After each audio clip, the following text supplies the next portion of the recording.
All right. Well, thank you first of all for coming. I'm very excited to see so many people, so many new faces.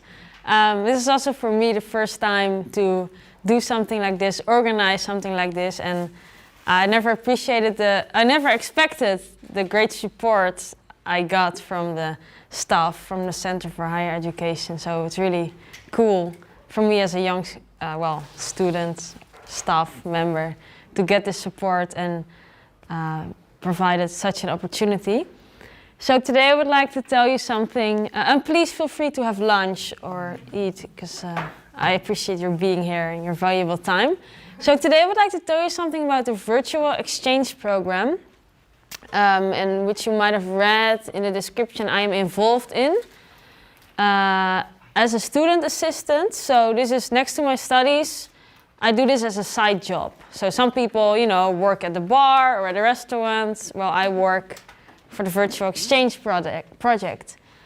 So before we dive into the details of the program, I would first like to tell you something about myself. So who am I? I'm Iris. Nice to meet you. I did my bachelor's. Oh, this is not visible. I did my bachelor's or undergraduate in forest and nature conservation, specializing in policy and society at Wageningen University in the Netherlands. And after that, I continued with 2 masters. I continued with forest and nature conservation. And next to that, I am doing development and rural innovation, which is kind of like international development. So, and currently I'm doing my master's internship here at Kyoto University. And part of it is exploring the possibilities for Kyoto University to join the virtual exchange program, which was my own idea. And well, like I said, my affiliation with the program is my job as a student assistant for the virtual exchange program since October 2018, and I still continue doing that today. Even from here in Kyoto, I can continue working because it's all online. So yeah, next to studying, I like nature, I like trees, of course, climbing them, studying them. And in my free time, I also enjoy cycling, sometimes in rain, because the Netherlands can be very wet as well, but also in summer and fall, always. I like cycling. That's maybe because I'm Dutch. All right, so today's goal, in this little time we have, only an hour, I would like to introduce you to the virtual exchange program, introduce you to the partner universities that are associated or part of the alliance. I would like to tell you about the procedure of following your courses and also the assessment that is part of it. And then to also get you guys thinking and, not only me, I don't want it only to be me talking. I would like to get creative together and think about how we could, what the future of online or normal education would look like. So we will, later on we'll have some materials, pens and paper. We will try to get your ideas down and we will finalize with grouping them and see what comes out of it. So this image represents kind of the flow of the program. So as the title says, it's like a student exchange program, but it happens all online. So for example, there's a student at the home university, which can for example be Wageningen, and you can follow courses at another university, the host university, for example, Kyoto University if they will join, and then I will learn from an online course that is developed by Kyoto University. This provides me study experience, and for following this course I will get credits which I can use for my education program at my home university. So I use the credits I gained from the host university's course in my own study program back home. So that is what the virtual exchange program is. It's very flexible, an online learning experience to give you also credits. And that is what distinguishes the program from just following MOOCs, because you do not, they're not accredited, so it's harder to get credits for them. It's not usual. So you can take high-level, short courses. Usually they last like 6 to 8 weeks. You can take courses outside of your regular program, which I think is a big benefit. I myself, for example, followed a course on space exploration, which is totally different than forestry or development, but you know, it sounded interesting to me, and because the courses are offered by another university, there's the opportunity to choose from a broader range of courses than just what your own university might offer. And then, of course, one of the biggest advantages is gaining credits at another university. And then the learning format is also, of course, very flexible, because you are following the course online on your own laptop. You know, you can watch the clips at any time you like, at any place you like. So that's very can be very beneficial, especially in times like this with the coronavirus. You know, traveling is not always beneficial. So, yeah, then staying at home might be good.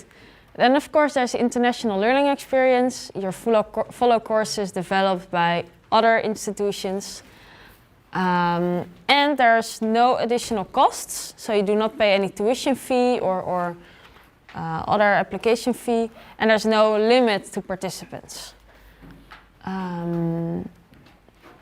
So let me show you the universities that are currently involved. From the Netherlands, we have Delft, University of Technology, which have a very unique offering of courses. For example, a lot of technology, programming, also related to ethics in technology. Then we have, of course, Wageningen University. We have a lot of courses about food, nutrition, also animal behavior. Then there's Leiden University, which have more on social sciences. We have the Catholic University of Louvain in Belgium, Sorbonne University from France, EPFL from Switzerland, UC3M from Madrid in Spain. There's Rice University from the United States.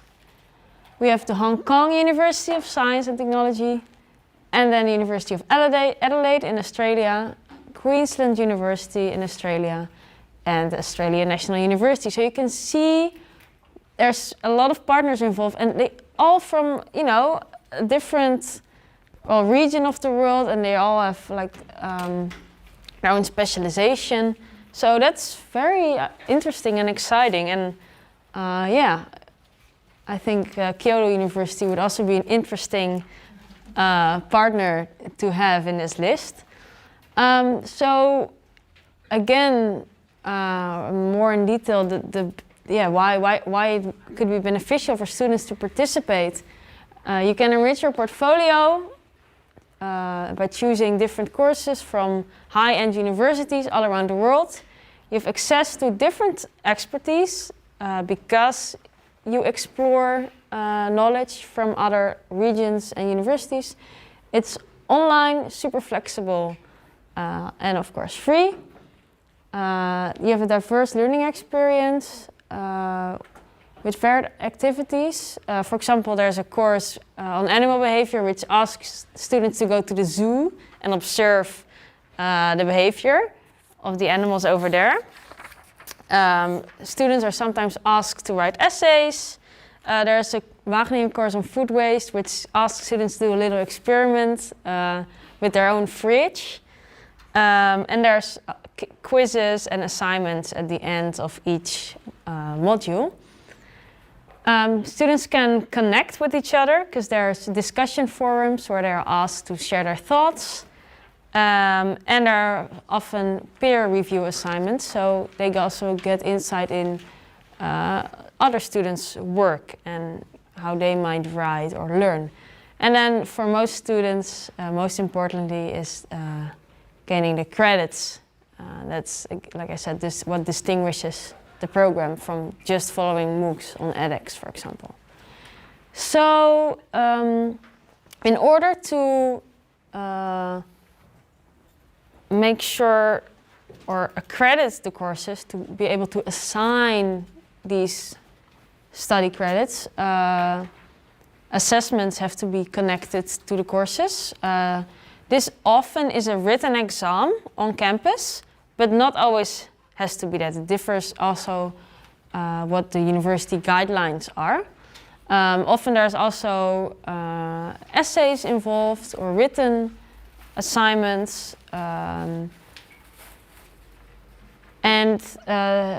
So within the exchange program, the grade conversion is taken into account, and there's like agreements between the different universities, so it's easy to convert the grades from one university to the other.